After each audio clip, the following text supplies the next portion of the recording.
오늘 전도 출범식을 우리가 하면서 제가 이 자리에 선 것은 특별히 전도는 담임 목사가 중심이 안 되면 안 된다고 그래가지고 제가 그렇게 늘 가르쳐 왔거든요.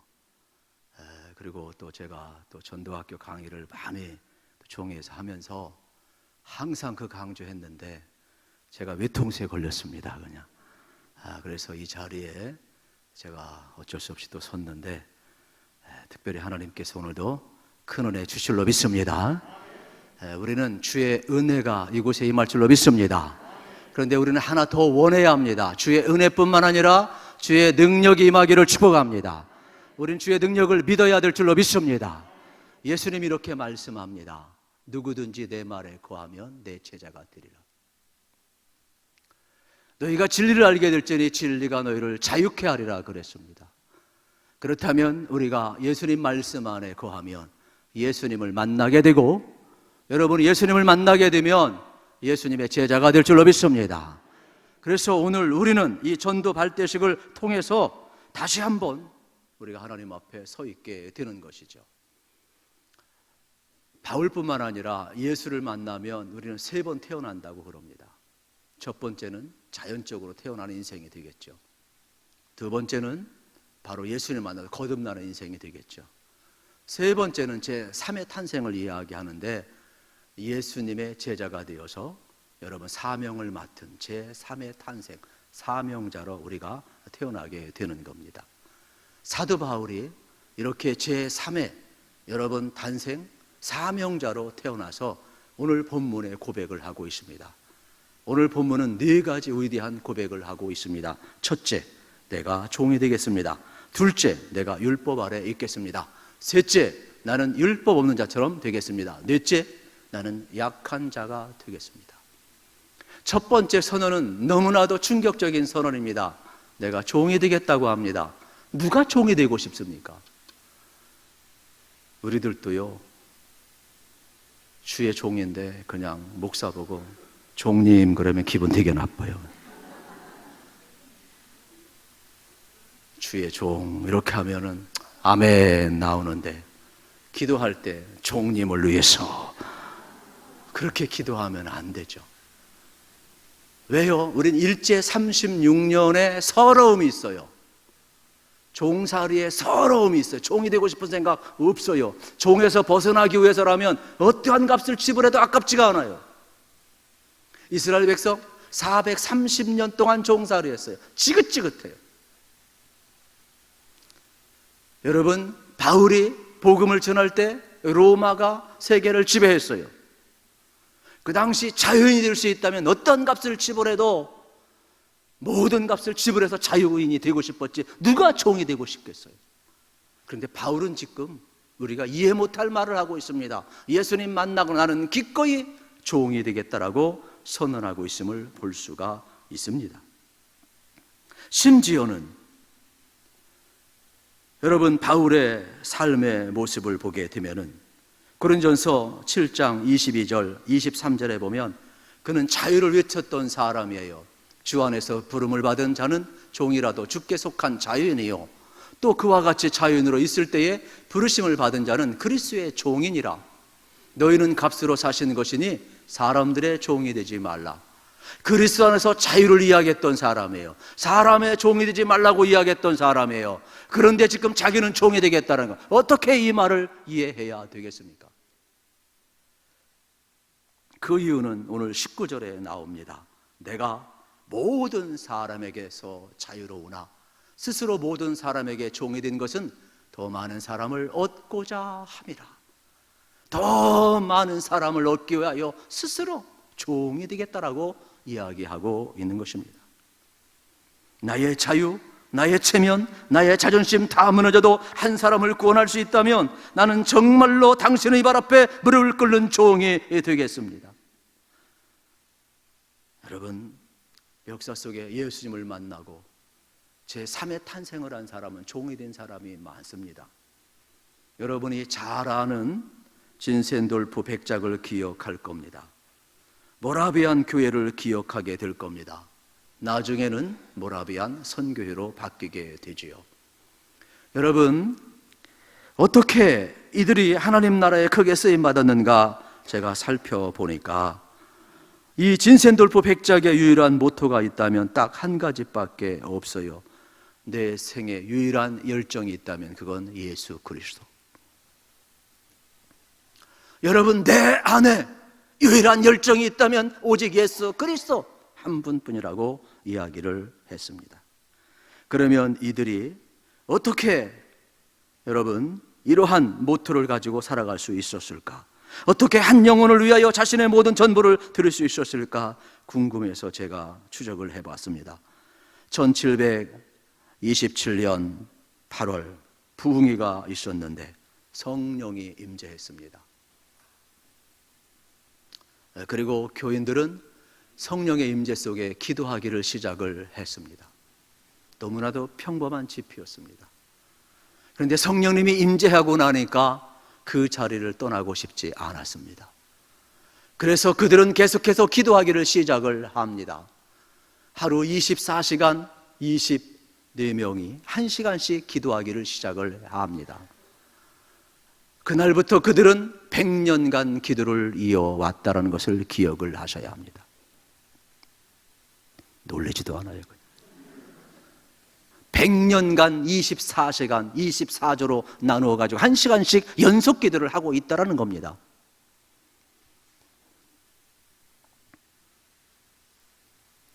기도하다 보니까 다음으로 그들은 영혼에 대한 눈이 뜨이기를 시작을 했습니다. 그래서 그들은 자기 지역뿐만 아니라 나라뿐만 아니라 열방을 향하여 복음 들고 나가야 되는 선교의 문이 열리기를 시작했습니다.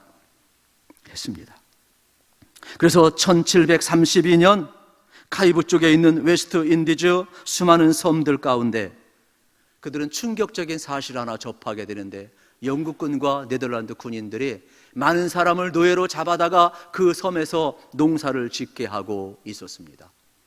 노예들의 생활은 너무나 비참했습니다. 복음을 들은 이들은 저들에게도 복음이 필요하다, 저들도 구원해야 된다. 그래서 그들은 하나님 앞에 헌신하기를 시작을 합니다. 그러면서 함께 기도하면서 함께 예배드리면서 누가 저 섬에 가서 복음을 전할까 결단하게 됩니다. 그때 26명이 손을 듭니다. 그리고 두 사람만 여러분 택함을 받게 됩니다. 바로 도브와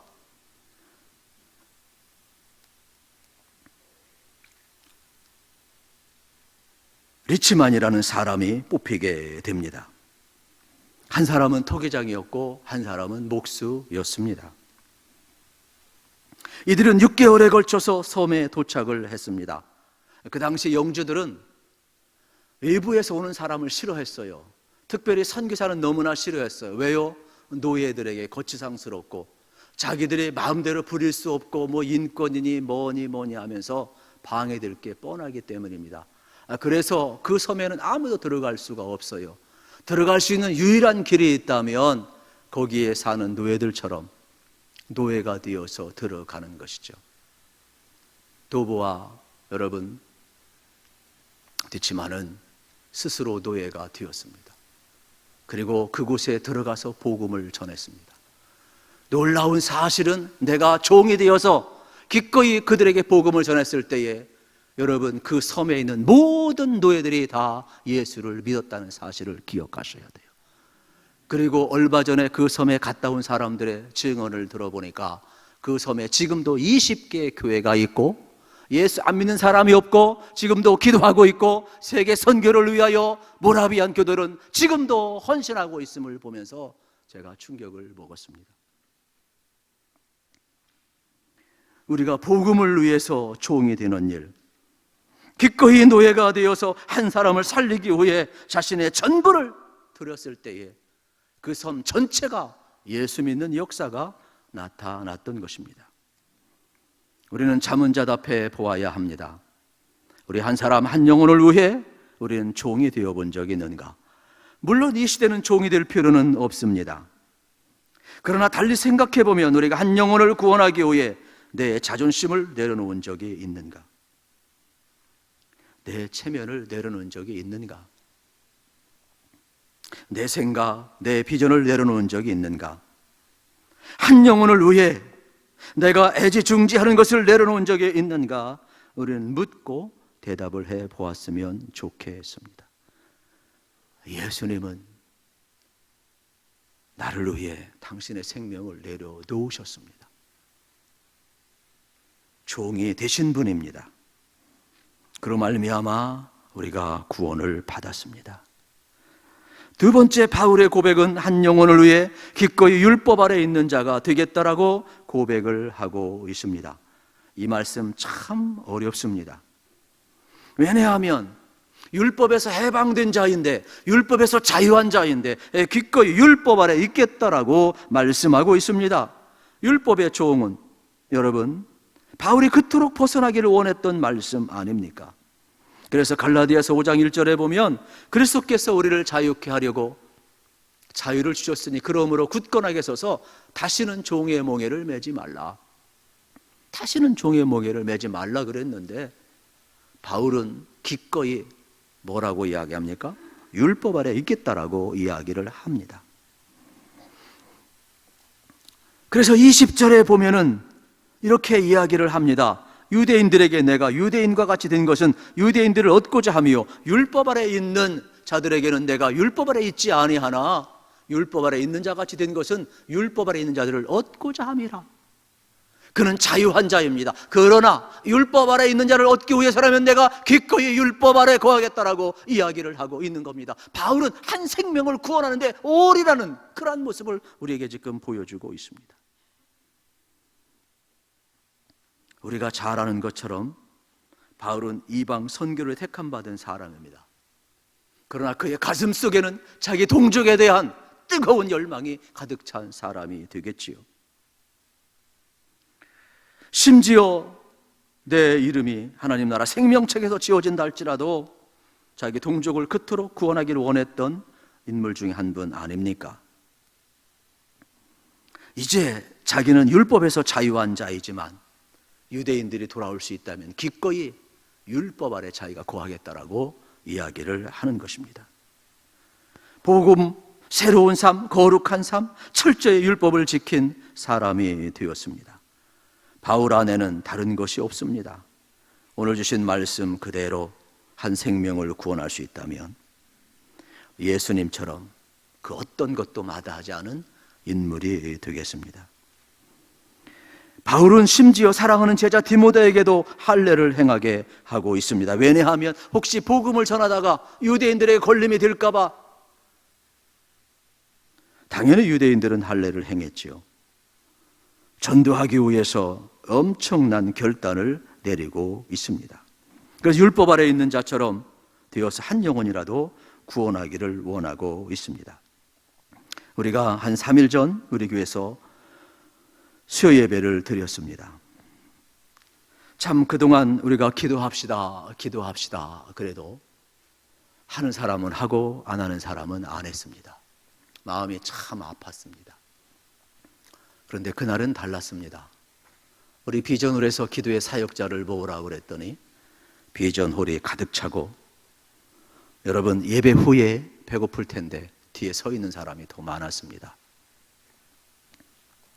서로 1시간씩 기도하자 이름을 적어가고 또 기도팀 간사를 또 세우고 또 중보기도를 이렇게 시작하는 모습을 다시 한번 보면서 얼마나 큰 감동을 받았는지 모릅니다. 왜냐하면 하나님은 기도해야 역사하시기 때문에 그렇습니다.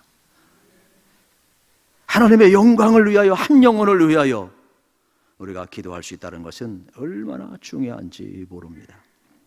세 번째, 바울은 한 영혼을 구할 수 있다면 기꺼이 율법 없는 자같이 되겠다라고 이야기를 합니다. 이 말씀은 더 어려워요. 바울은 유대인 아닙니까? 이제는 율법 아래 있겠다고 이야기하면서 자기가 기꺼이 유대인도 포기하고 이방인처럼 살겠대요. 한 영혼을 구원할 수 있다면.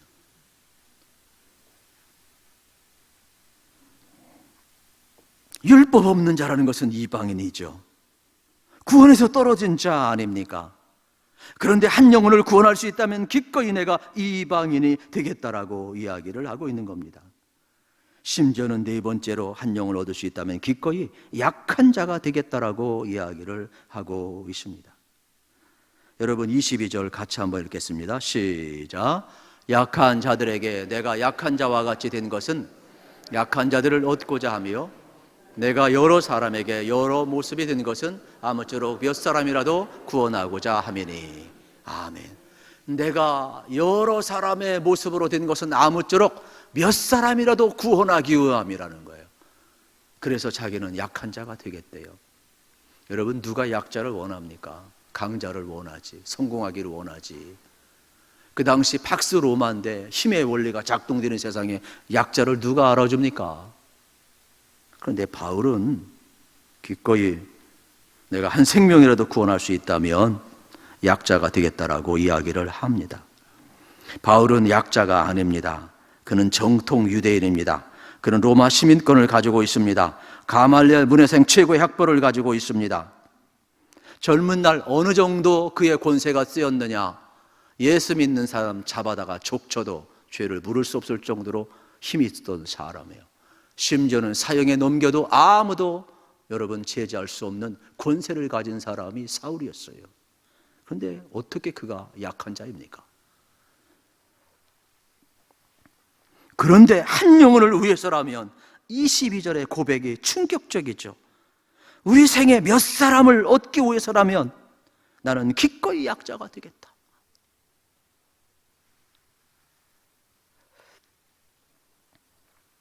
오늘날 모두가 성공을 이야기하고 강자가 되기를 바라는데 기꺼이 한 사람, 몇 사람을 얻기 위해서라면 나는 죽은 자처럼 약자가 되어 살겠다라고 이야기를 하고 있는 겁니다. 이 말씀을 들을 때 누가 떠오릅니까? 예수님이 떠오르죠. 오른밤을 맞으시고 왼밤도 돌려대는 예수님, 멸시천대 받으시면서 기꺼이 털 깎는 어린 양처럼 고난의 길을 묵묵히 걸어가신 주님 아닙니까? 그래서 우리가 구원을 얻은 것입니다. 저는 바울을 보면서 모든 것을 내려놓았지만 모든 것을 얻은 사람임을 발견했습니다. 왜냐하면 예수 그리스도를 만났기 때문입니다. 바울은 예수님을 만났기 때문에, 예수님으로 채워졌기 때문에 그가 가진 것, 그 힘, 모든 것 다 내려놓아도 그는 불안하지 않았습니다. 그는 만족했습니다. 우리는 세상 것 다 가지고 있어도 우리 안에 예수로 충만하지 않다면 그것이 오히려 나를 더 어떻게 할까요? 불안케 할 겁니다.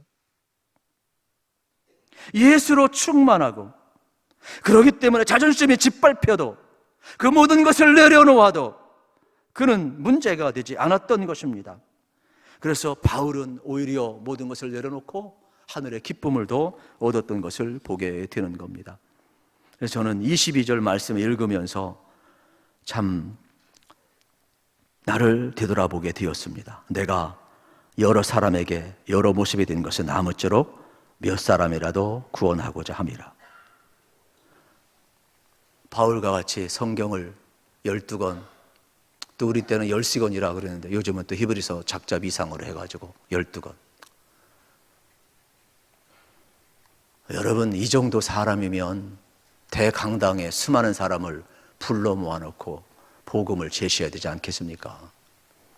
그런데 몇 사람만 얻을 수 있다면 된다는 거예요.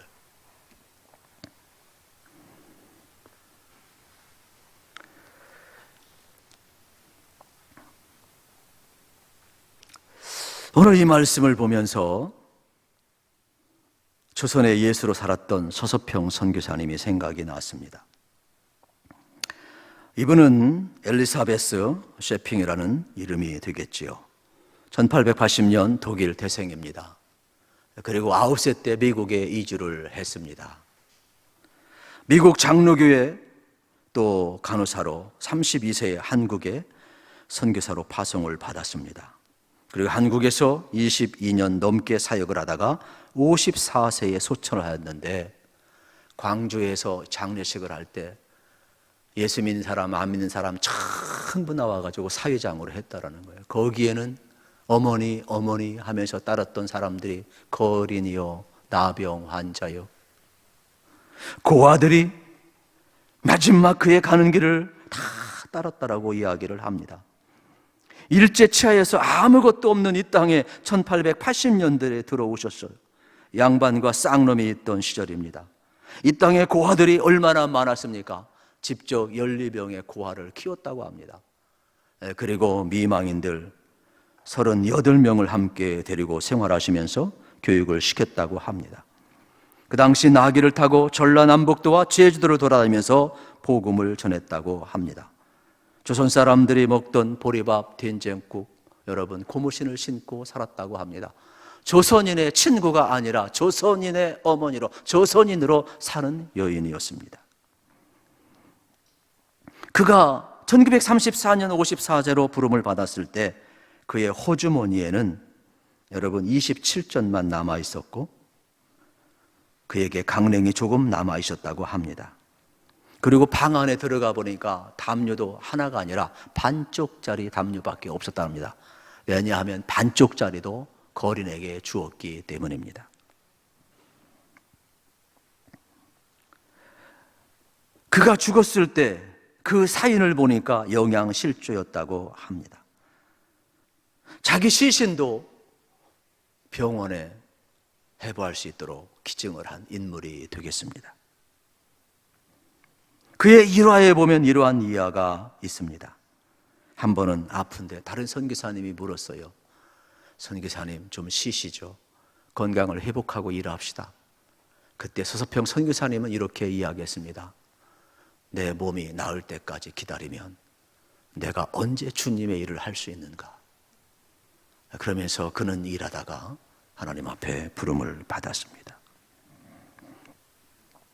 그분의 침대 머리에는 좌우명이 하나 있습니다. 성공이 아니라 섬김입니다.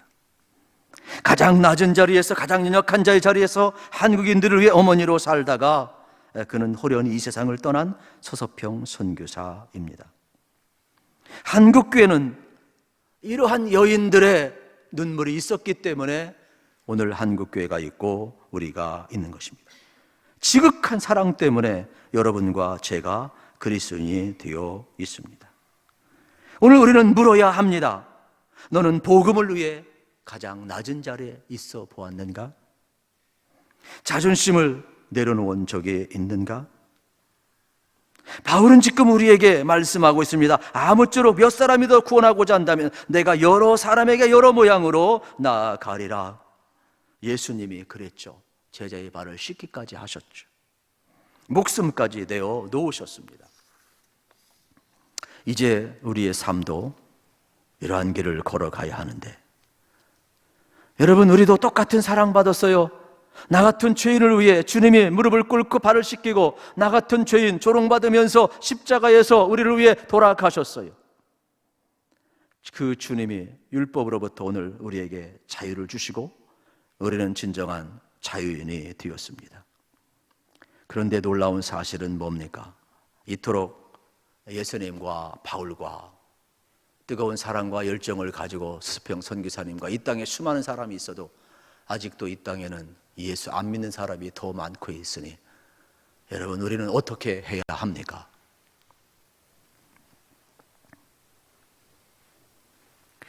우리가 전도발대식, 전도 출범식을 하면서 정말로 주님의 마음을 갖고 바울의 열정을 좀 배웠으면 좋겠어요. 그래서 몇 사람이라도 구원할 수 있다면 나의 모든 것을 다 내려놓을 수 있는, 기꺼이 한 영혼을 위해서 우리가 나아가게 될 때 하나님은 우리에게 한 생명의 탄생의 울음소리를 듣게 해 주실 것입니다. 바울의 인생 고백을 우리가 들었습니다. 사랑하는 성도 여러분, 오늘 우리들도 이 고백이 우리의 고백이 되었으면 좋겠습니다. 적어도 우리가 종이 되지는 못한다 할지라도 우리는 적어도 문자는 보낼 수 있습니다. 우리는 생명은 내놓지 못한다 할지라도 대신자 한 사람을 정하고 그들을 사랑할 수 있고 진지하게 찾아갈 수는 있을 것입니다. 우리는 내 모든 것은 내어주지 못한다 할지라도 전도제 한 장은 줄 수 있을 것입니다. 우리는 하나님 앞에 무릎을 꿇고 적어도 그들을 위해서 기도할 수 있을 것입니다. 이 길을 함께 걷도록 우리 사명이라는 노래를 함께 부르고 말씀을 마치겠습니다.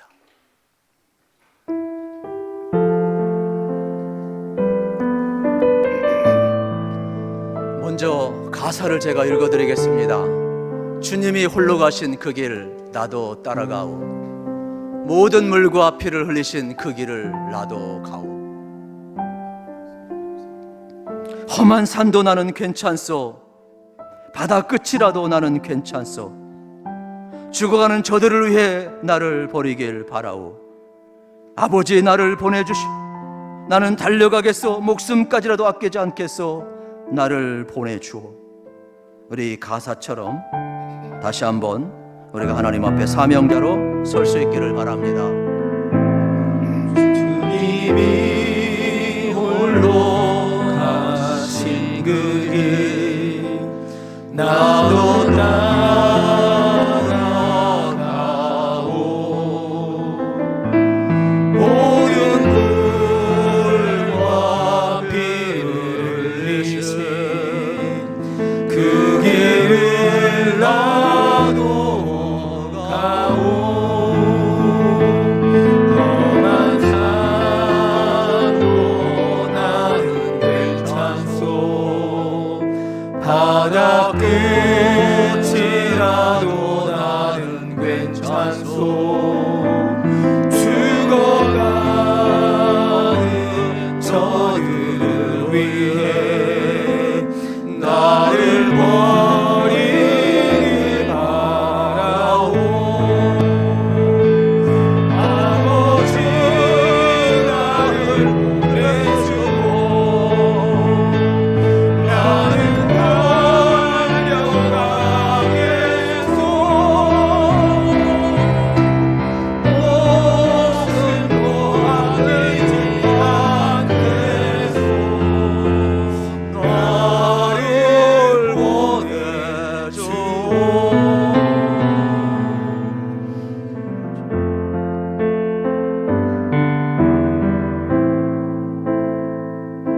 계속 합시다.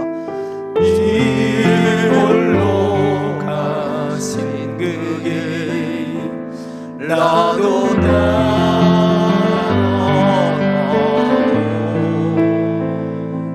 모든 물과 피를 흘리신 그 길을 나도 가오. 험한 산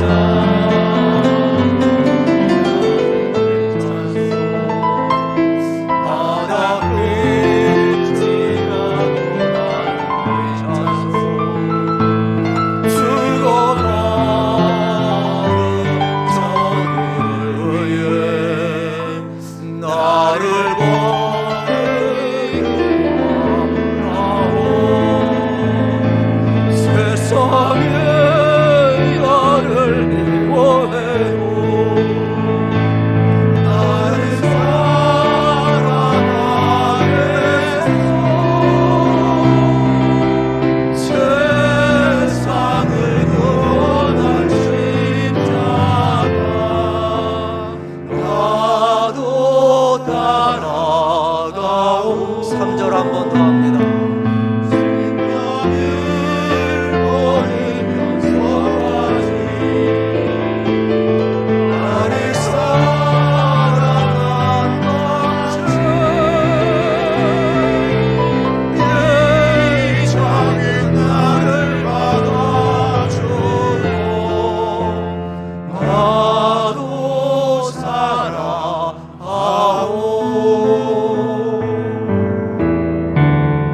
사랑하오. 기도합시다. 하나님, 나에게 한 영혼을 향한 아버지의 마음을 주십시오.